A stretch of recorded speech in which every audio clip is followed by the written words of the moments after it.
Good morning, ladies and gentlemen. I hope you are doing fantastic today. Welcome to another episode of Caffeinate here on twitch.tv/the Samuel Adams. Also, I have a really squeaky mic arm that is going to be going away today. I apologize for that. I'm not sure why that's doing that, but hello, welcome. I hope you are doing great on this Tuesday morning. Right now, it's Tuesday.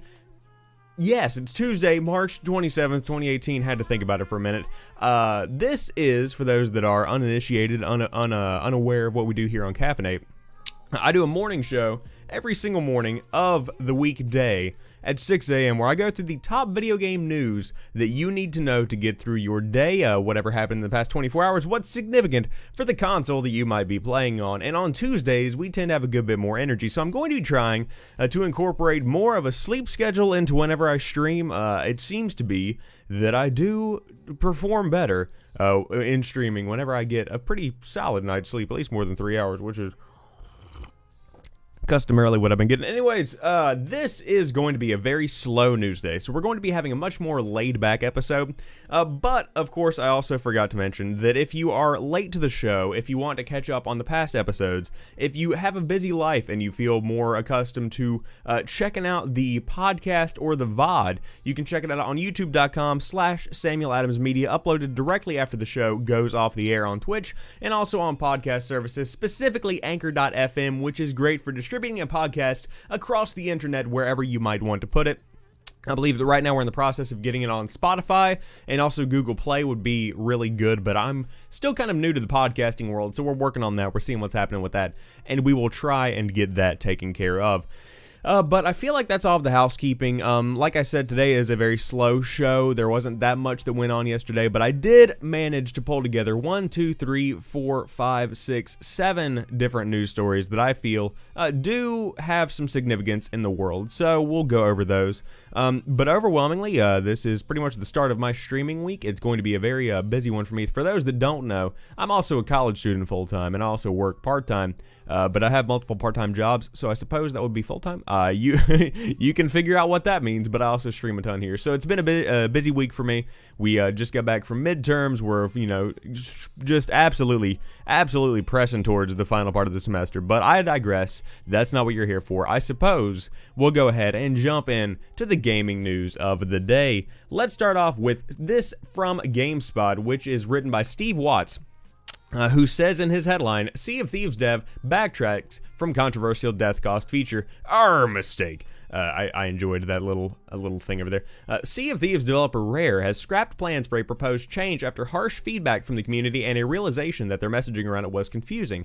The quote-unquote death cost was included as a coming update in a set of release notes suggesting that the captain of the Ferry of the Damned would charge a small fee for each death. The community was not pleased and let Rare know loudly enough that producer Joe Neat issued a mea culpa and let fans know that the death cost won't be coming after all. This is from a tweet that was actually put up yesterday, I believe, letting everyone know we've heard the feedback and proposed death cost in Sea of Thieves is, well, dead.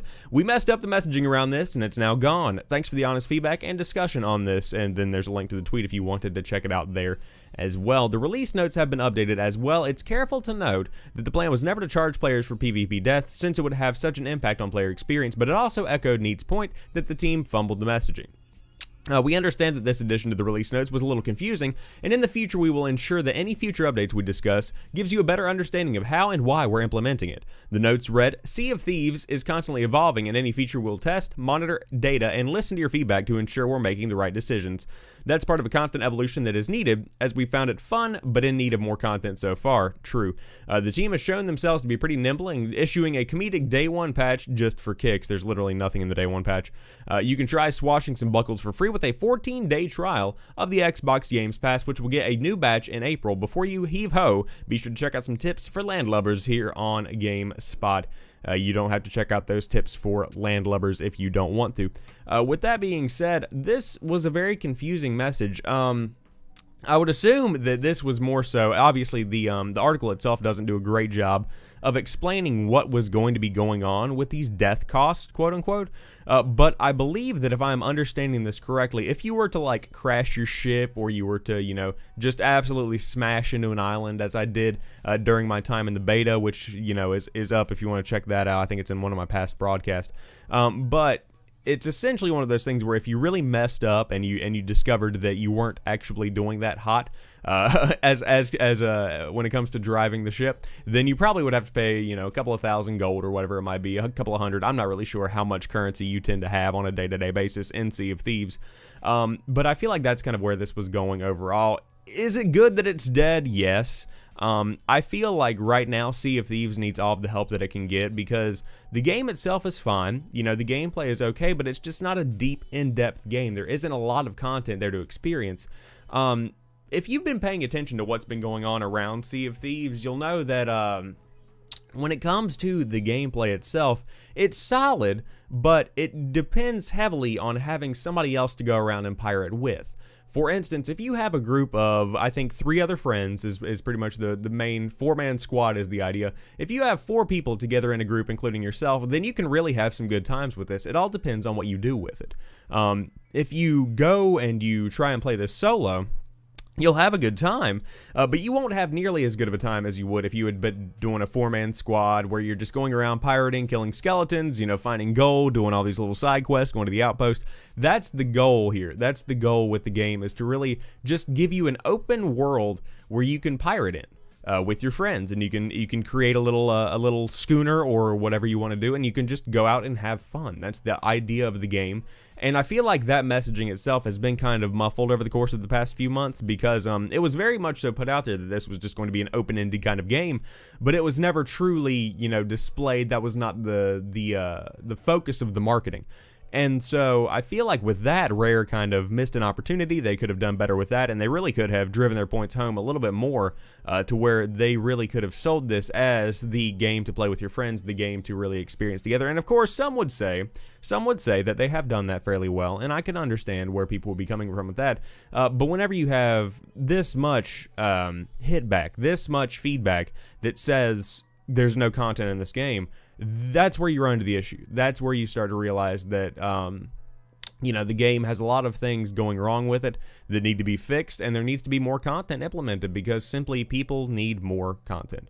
And that's pretty much where I'm at with Sea of Thieves. I haven't played the full game, but with this Xbox Game Pass 14-day trial, it actually works on PC as well. Not for all games, but for some games that are included with the program, you can actually check them out on the PC as well as the Xbox One. So I might give that 14-day pass a little shot and see what the whole discussion is about. I have one dude in my stream that I know plays it. I think a couple of other people might have bought it, but I'm not super, you know, sold on myself getting it, because it's just not one of those games that I know that I'll play a lot. I really sincerely don't believe that I'm going to be playing a ton of Sea of Thieves ever in my life. Now, if it's on sale or something, I might go ahead and go in on it, but I don't really see a need to actually dive into it in the same way that a lot of people have.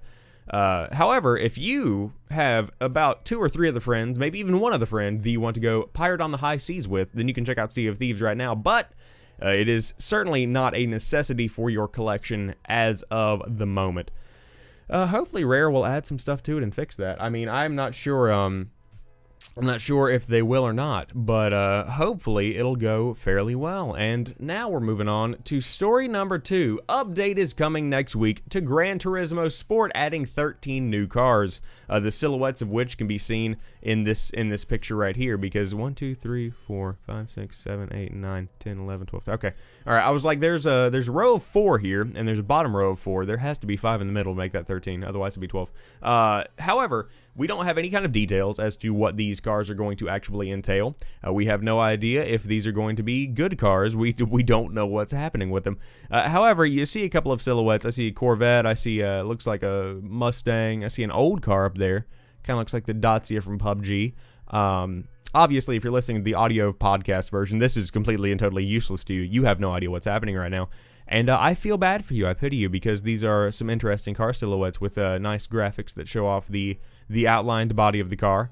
But is that a Ford Fusion? Hell no, it's not a Ford Fusion. But yeah, we've got Mustangs, we've got stuff coming out. So if you are a fan of Gran Turismo Sport, then you can check out an update that is coming next week, I believe. And so you can check out and have the same reaction as this GIF of 2 people in big colorful fat suits dancing around, because apparently they're excited about Gran Turismo Sport.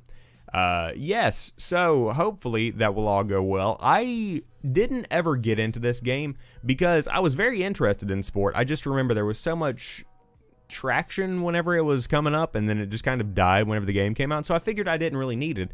Of course, this was back whenever Drive Club 2 was being talked about. I think that ended up not happening. This is back whenever, I think Forza Horizon 3 might have been coming out whenever this was happening. I don't know. I was connected, but I was disconnected at the same time to what was going on in the racing scene whenever Gran Turismo Sport was being developed.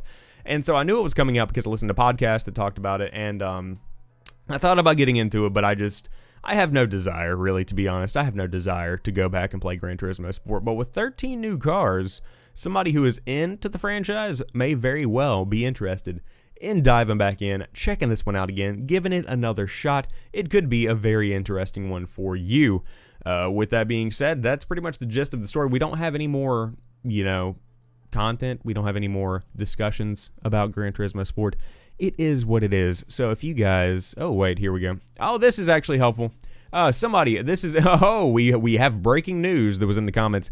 This is Mahardika Putrabi at Baliwala or Baliwa 27 on Twitter has lol new race car, eh? So we've got a BMW M3 E30. These are all hypothetical. RCF GT500, Bentley Speed 8, Nissan GTR GT, some kind of thing. RX7/924, new Vantage question mark, new GR3 question mark, Mustang Fastback, Lamborghini Miura, NSX GT500, X1 new GR3 question mark, Nissan GTR R33 question mark, R2. Whole bunch of damn cars, dude. Whole bunch of damn cars. If you want to check these out, you can head over to the link down below. Scroll through the comments, see what people are saying, because I literally know nothing about cars. Excuse me. I literally know nothing about cars.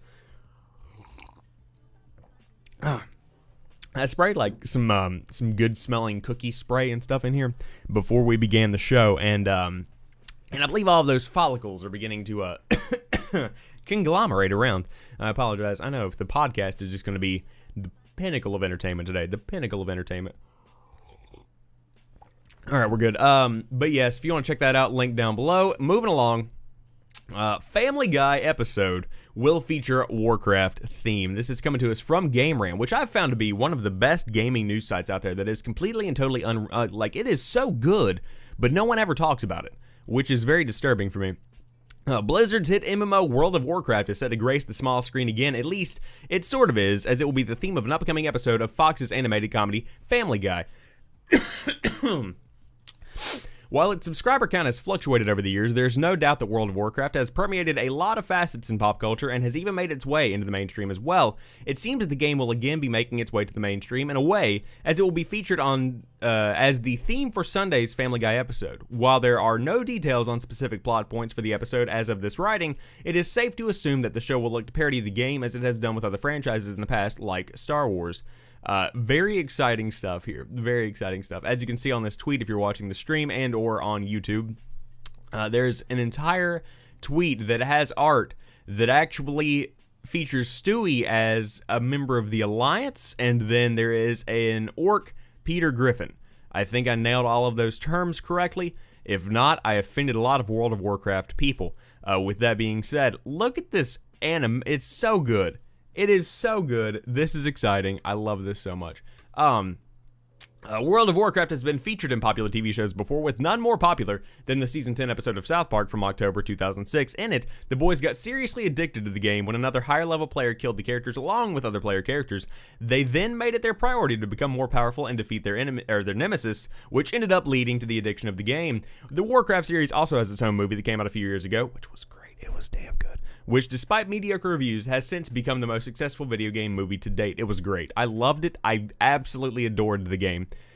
It's also interesting that Family Guy will be doing an episode with the theme South Park has already done. The reason this is so interesting is that both shows have taken shots at the other over the years.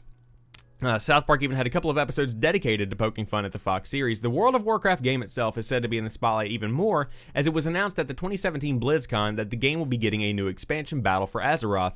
Blizzard also announced at the event that a vanilla version of the game would also be coming out and will be titled World of Warcraft Classic.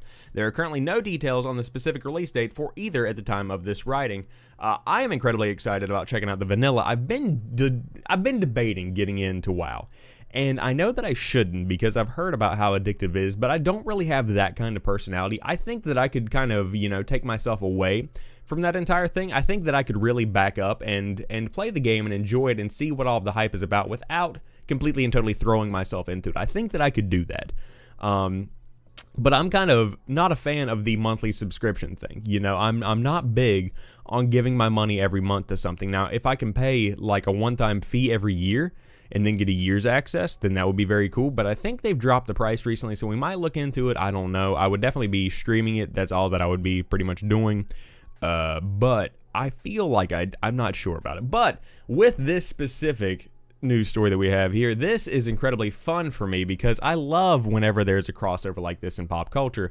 If you know me in real life, if you have ever taken the time to check out what I talk about, I love that South Park episode. Make Love Not Warcraft is one of the best animated show episodes of all time. I cannot reiterate this enough. If you have never checked it out, you need to go watch Make Love Not Warcraft. It's available on Hulu, I believe. It's available on Amazon. I know that's where I have it. But there are very few episodes of an animated show that I will genuinely go back and watch on probably about a bi-monthly basis, but that one is definitely at the top. Again, it's called Make Love Not Warcraft. Check it out. It was in the 2006. Is that one? Yeah, 2006. God, that's been 12 years almost. This October will be 12 years since that episode came out. But it is in 2006, and essentially the boys of South Park get addicted to World of Warcraft, and it is some of the funniest stuff that you will ever see. And of course, the animation holds up over time because they haven't improved it any over the years. It still just looks like a show from 2006 made by a couple of guys in a basement. But that's none of my business. Excuse me. Still got this giant cloud of spray stuff. But yes, if you want to check out this episode coming out this Sunday, then you can tune in to Fox at 9/8 Central to see some of that Warcraft magic on Family Guy, which I'm going to watch it just to compare it and see how it shapes up and how it holds up against the South Park episode. But moving along, another story coming to us from Game Rant's Kyle Sledge, written on March 26. PlayerUnknown's Battlegrounds is adding a new weapon skin system. The developer Bluehole Studio and its parent company PUBG Corp recently revealed to PlayerUnknown's Battlegrounds fans that it is considering region-locking servers in the popular Battle Royale game in a bid to provide a stable network experience. Until now, they have been preventing it, for the record, for all those who play the game. In a further bit of refinement of the title, the companies have also revealed that a fresh update is set to include all new weapon skin systems so that players can customize their favorite firearms, as seen in this picture right here, which for those audio listeners features a wood-style M14 maybe, and then a M416, might be an M4. I'm not sure. I'm not really good with guns. They fire bullets down the range. PlayerUnknown's Battlegrounds' new weapon skins are going to be unlocked by the way of the game's latest loot boxes called Triumph Crates. Oh boy, and Raider Crates. Oh yes, with these boxes containing only weapon skins and no other traditional player cosmetics. The former is a random weekly crate that can be opened with real money keys, while the latter is a type of non-random loot box that doesn't require a key to unlock. That's good. The weapon skins that fans unlock in PlayerUnknown's Battlegrounds can be equipped through the title's new weapon skin inventory in the customization section, which can be seen in the image directly above. It looks, as you would expect, the customizable weapon skin menu to look. It's not a big deal at all. While out in the field, guns will still look like their normal iterations until a player with a skin for that weapon picks it up, and once the gun is grabbed, that one has a skin for it will permanently be marked with that look. This means that anyone who kills a player can then pick up their gun and use the weapons with that skin that was already attached. So essentially, if somebody gets killed and they drop their weapon, you can go by and pick it up, and there you go. You have the skin now for the remainder of that match. Then you can just take your little ass and go buy it. All things considered, this weapon skin feature will be going live on PlayerUnknown's Battlegrounds test server today and will then later be applied to the game's next patch, which should please PUBG fans around the world, as it will eventually give them yet another way for their characters to stand out in the field. With much requested features such as this, as well as a new island map on the way, there's no doubt that PUBG players have a lot to look forward to as the game continues to evolve in 2018. PUBG is also out now for Android and iOS devices, PC, and is in early access for Xbox One. I want to talk about PUBG for a minute. There has never been a game that has really reeled me back in at its low point. PUBG right now is trying to compete with games, specifically Fortnite, but also games like the Darwin Project. There's H1 that's trying to come back, and PUBG is trying to hang in there, and they are pretty much number 2 right behind Fortnite. With that being said, this game is fantastic. It's, I would say, in about one of the best states that I've ever seen the game in. It is genuinely thriving right now in 2018. And I didn't expect that to happen, especially this early on in 2018. I thought that it would take them a while to get it fixed. Obviously, there's a lot of cheating issues going on. Obviously, there are a lot of discussions around, what the values of Brandon Green and the team over there at Bluehole actually are. Are they just focused on making money? Are they focused on bringing a genuinely good experience? Is it going to be a repeat of what we saw with H1, where it climbed to the top and then fell to something else, which, it very well could still happen with Fortnite being as popular as it is.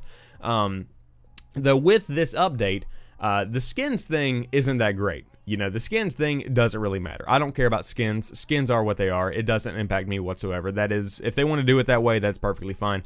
However, with the update that is going to be potentially region locking servers, that is what I want to talk about. That is going to be a big change, because whenever you have players from a completely and totally different range of the world with different connections and things that are higher latency and all of that good stuff, it will impact your gameplay experience. But with the skins, I'm not going to be buying any that look like this. I don't want an orange Scar L.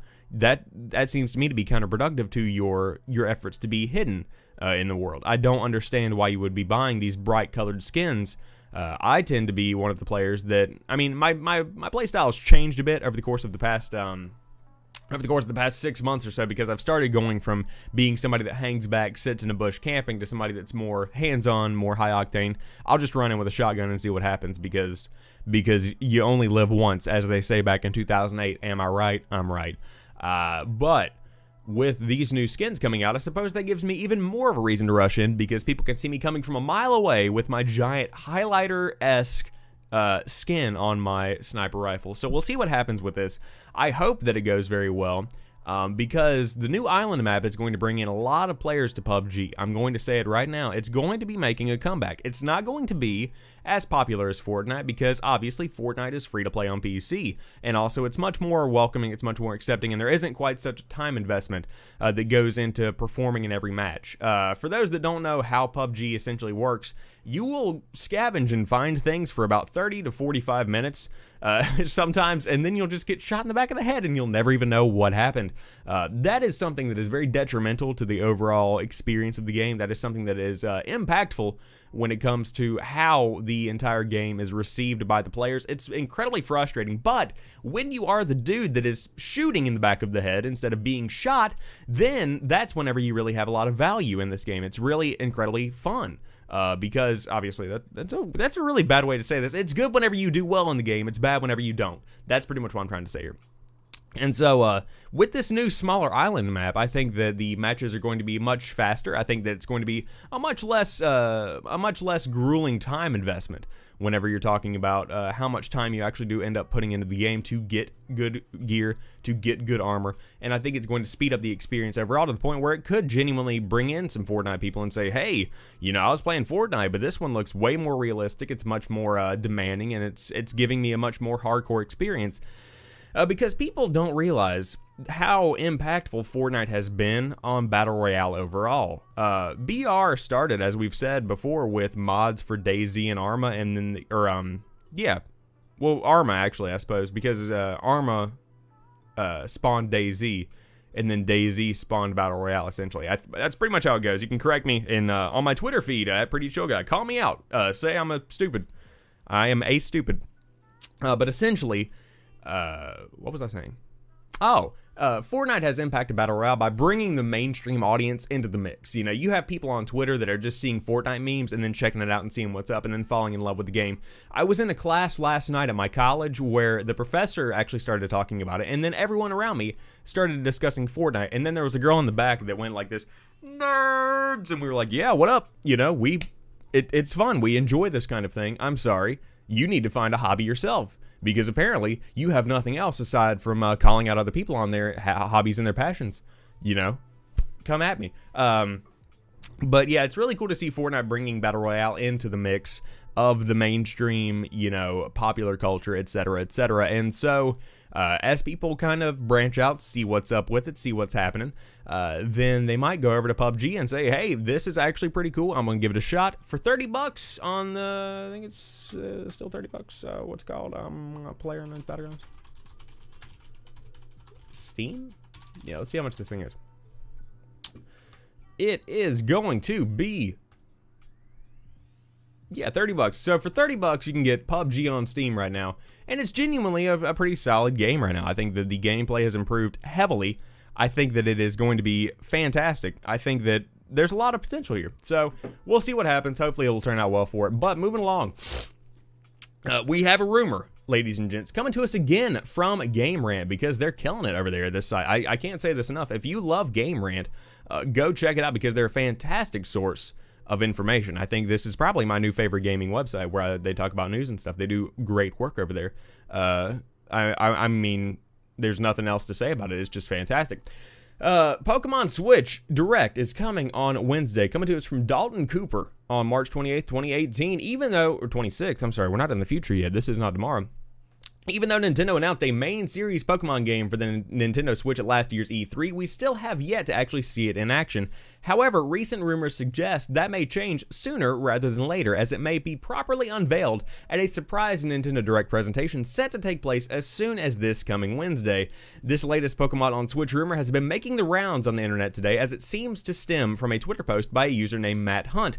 Hunt cites reliable sources, quote-unquote, that back up his rumor, although there is yet to be any evidence for his claim. So while it's certainly possible Nintendo will surprise fans with a special Pokemon Switch Direct on this coming Wednesday, March 28th, no one should get their hopes up. While Pokemon fans should take to Hunt's claims with a massive grain of salt, that doesn't mean we won't see a new game sooner rather than later. In fact, another rumor has pointed to Bandai Namco hosting a press conference in May where it will unveil a new line of toys and merchandise based on Pokemon for the Switch. If this is true, note that this supposed press conference isn't supposed to be confirmed and is also a rumor, then it would stand to reason that the new Pokemon game will be shown at some point before May.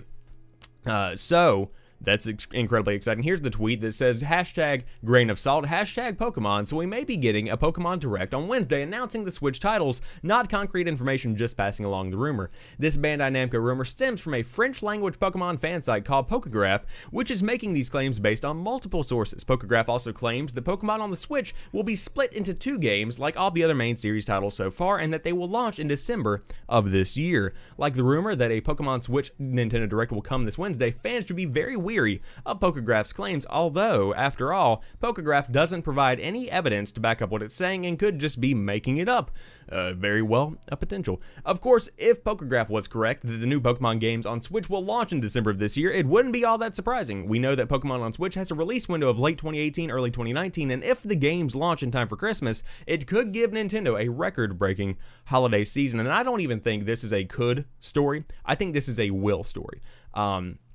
If they do end up releasing Pokemon on the Switch at the beginning of December or late November even, let's, just keep our minds open here. It's very possible. This could be the biggest holiday for Nintendo to date. Let that sink in. If they end up releasing Pokemon within that time frame, it could be a freaking huge holiday for Nintendo, and I would love to see that happen, but I'm not really a dude that cares that much about Pokemon when it comes to it. I'm not a guy that really is invested heavily in what Pokemon is bringing to the table. I understand the value here. I understand that people absolutely love Pokemon, and I know that people are excited for it to come to Switch, but in the same way that I'm not a huge, proponent of the Switch, I'm not on it 24 hours a day. I think I've probably played my Switch maybe about 20 times since I bought it. This isn't something that's really super appealing to me. Now, again, I know the significance. I know that it's going to be an amazing experience when it does end up coming out. And so I'm excited about this news. But of course, take all of this with a grain of salt. If we do end up having something happen on Wednesday with some kind of Pokemon Switch Direct, which I think is absolutely plausible, I think it could absolutely happen, then we will be talking about it Thursday morning right here on Caffeinate at 6 a.m. Eastern Standard Time. And you can come back, check it out, and see what's going on with that. Moving along to the next piece of news, coming to us from 8bitcentral.com, which is, I love this website. It is so nostalgic. It feels like something from 2004. It's a beautiful, beautiful thing. and apparently the one since 2010, really. Okay, moving along. This is coming to us from an unnamed source that has, oh, here we go. Retro Pete is the person who is writing this right here. In a suite across the street from GDC, Atari attempted to showcase a non-functional Atari VCS game console. Now, for those that don't know what the Atari VCS is, it is the new console coming from Atari that is quite the ordeal right now. It is quite the show. Because it essentially has gone through a delay, it has been rebranded, it has been changed up. There are so many things wrong with what's going on right now with this Atari system, but let's go ahead and read this article, shall we? With little knowledge of marketing or product development, Atari stumbles along for anyone who's still interested. While groundbreaking innovations in gaming technology were showcased at this year's Game Developers Conference, Atari was in a suite across the street with an Atari VCS revealed. Those venturing over to see Atari's offering came face to face with mock-ups of the game console, non-functional, a modern controller and a modern take on a 2600 controller from the 70s. Clearly, the current brand owners of the Atari name have no clue about video game promotion. They canceled a crowdfunding campaign last December on the day it was to go live. The claim was, quote-unquote, one small thing wasn't ready. 4 months of silence ensued until they announced they would be showing the Atari box, now called the Atari VCS, at GDC, neglecting to mention that they were showing it in a suite at the Marriott across the street. This is why they didn't appear on the GDC exhibitor list. Now, reports of the mock design ripped across social media for those who still had any interest in Atari's alleged game console. On the on-site rep, apparently didn't know which AMD chipset would be used. They might swap for a faster one. Oh, okay. Obviously, this device will not be released anytime soon. The modern controller was nothing more than a solid lump of plastic. Total mock-up, with no moving buttons or sticks. Even more unforgivable, boys, the retro controller. Visually, I love it and would gladly buy one if it were to function with a Mac or PC, but there's the issue. One journalist who examined Atari's goods at the Marriott was told the stick was functional. The Atari VCS was a hollow prototype, but he was told the retro stick was functional, its various indicator lights illuminated. So he plugged the USB connector into his laptop. Many third-party USB controllers for retro consoles also work with PCs with emulator software. Of course, upon being plugged into a laptop, and nothing. Proprietary? Broken? Who knows? I was initially excited at Atari's announcement during last year's E3. They didn't attend that conference either, but they have too many vaporware products to account for. Whatever happened with their crowd-funded game-banned smartwatch? Is anyone still playing Asteroids Outpost? I see no evidence they know how to bring a product to the market, even in a small quantity via Indiegogo. The idea they can compete with Nintendo, Sony, or Microsoft is laughable.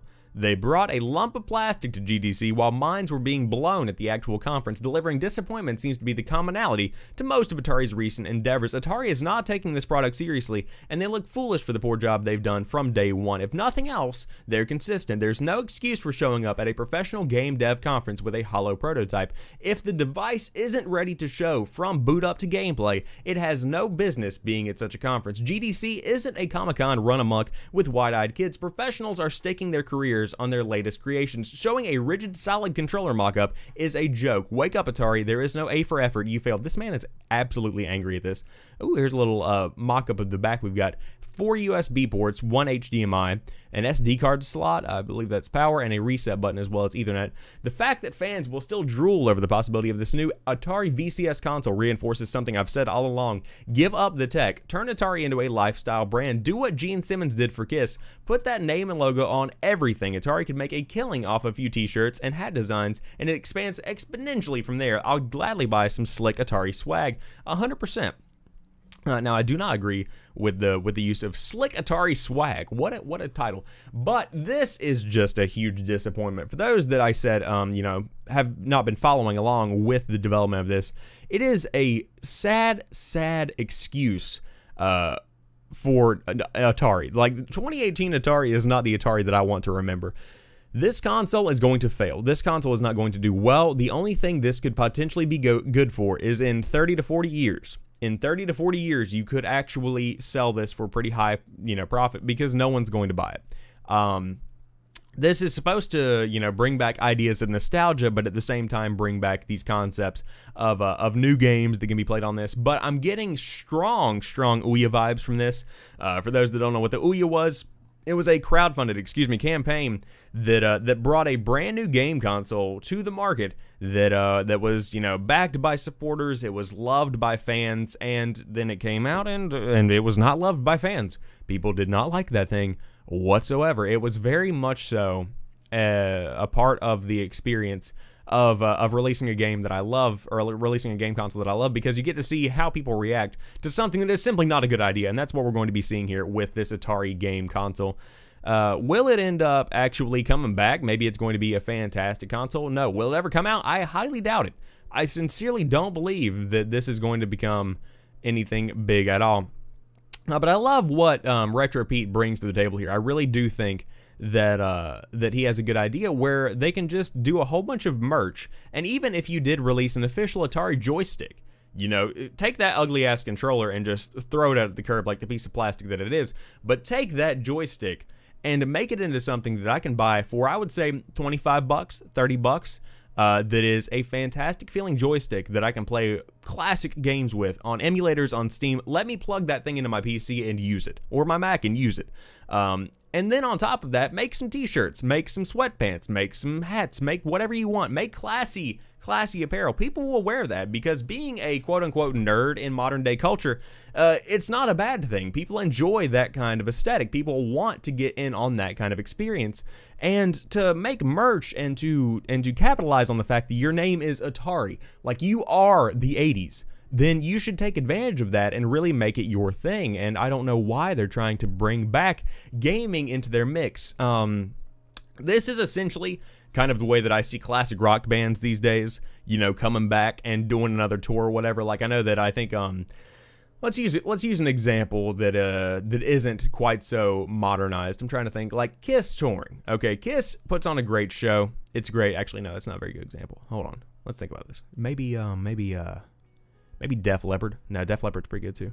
I think let's say Heart. Okay, let's say Heart. Heart's coming back, and they're going to be doing a tour or whatever. I think they're actually on tour right now. Heart was good way back in the day. Heart now is something. Actually, even better example. I'm sorry, I keep going back to this. All right, this is what I've heard. Don't judge me on this. Willie Nelson. Okay, Willie Nelson is going on tour. He's coming through my town, I think, sometime in this summer, and I might go see him. But what I've heard, he is absolutely terrible. So back in the day, whenever he was really at his peak with Merle Haggard and all of these old country people, then that's whenever you should have really taken advantage of the gaming capitalization. That's whenever you really push the gaming consoles, the gaming hardware, etc. Now, if you go see Willie Nelson, he is a dried up shell of himself, and he's pretty much just an 87-year-old man that has a joint in his mouth every hour of the day. It's one of those things where if you wanted Willie Nelson, you should have been there in the 70s and 80s. And that's pretty much what I'm getting from Atari at this point. So will this genuinely be a good console? Could it come back? No, it couldn't. And to wrap up the news stories of the day, a new free game is available right now on the Humble Store. The Darkness 2 blends tragedy, modern crime, and supernatural horror inside a traditional shooter. The Humble Store has revealed its latest free giveaway on PC. The Darkness 2, a 2012 first-person shooter that blends the modern with the occult, is available for free right now via Humble. If you're interested, you better act fast. The deal expires at 1 p.m. Eastern Time, 10 a.m. Pacific Time on Wednesday, March 28th, when it will go back to the normal price of $30 on Steam. The Darkness 2 and its predecessor are based on the Darkness comic book series. It mixes the gameplay of a traditional shooter with magic elements and tells a story of a head of a New York crime family, which wields an ancient and ruthless force of chaos and destruction known as the Darkness. The game includes 4-player co-op campaign in which you can play as one of 4 characters capable of wielding the power of the Darkness. You can only use your abilities in the shadows, meaning you need to use your environment to your advantage to battle enemies who will use the light as their weapon. In GameSpot's review of the Darkness 2, Kevin Van Ord gave the game a 7 out of 10, praising the game's menacing story and a macabre action accentuated by memorable moments worth experiencing. The Darkness 2 is a fun, very short FPS without the authentic atmosphere and subtle touches that make its predecessor, The Darkness, so intriguing. Still, if you've got a lust for virtual blood, The Darkness 2 leaks enough of it to satiate you. So essentially, if you want to get The Darkness 2 for free, you have that opportunity right now. And as a matter of fact, we're going to click on that link and see what's going on with it. So obviously, if you're watching the the stream itself, we're going to go ahead and do that, and then we'll just go into this Caffeinate intro. I'm going to go ahead and get it for free right now. I'm just going to go ahead and click on that because I really do, like, I'll forget about this, so I'm just going to go ahead and throw it in there. Also, Far Cry 5 is available on Humble right now. Your purchase can go towards helping somebody in need. Helping somebody in need would be a fantastic thing, would it not? I believe that it would. So, with that being said, we have now ordered the free copy of The Darkness 2, so you can get yours right now. But that wraps it up for this morning's episode of Caffeinate. I hope you guys have enjoyed it. If you're listening on iTunes or any other kind of podcast service and you dug the show, then please drop a rating. It would help me immensely. If you're watching on YouTube and you enjoyed the show, drop me a like down below. And also, if you are watching later in the VOD on Twitch, then hit that follow button. Or if you just want to follow me on Twitch in general, it's twitch.tv/thesamueladams, where I live stream at night. I make this thing in the morning, and we're always having a good time over there. I'm trying to figure out exactly how things are going to work with the content right now, and it's a very good time to jump in because I am incredibly entertaining with going back and forth as to all of my decisions and things. And also, we're getting a new mic, which is going to be incredibly exciting. But for right now, I hope you guys have enjoyed this morning's episode of Caffeinate. I might be live here in a couple of minutes after I get everything uploaded to check out and see what's going on with some more PUBG, or just kind of hang out and see what happens. We might do that, we might not, but you never know. You never know. But follow on Instagram at Samuel Adams Media, Twitter's Pretty Chill Guy. All of that stuff will obviously be linked to pretty much wherever you're watching or listening to this podcast. But I digress. I will talk to you tomorrow morning for another episode of Caffeinate, and enjoy the rest of your day. Peace.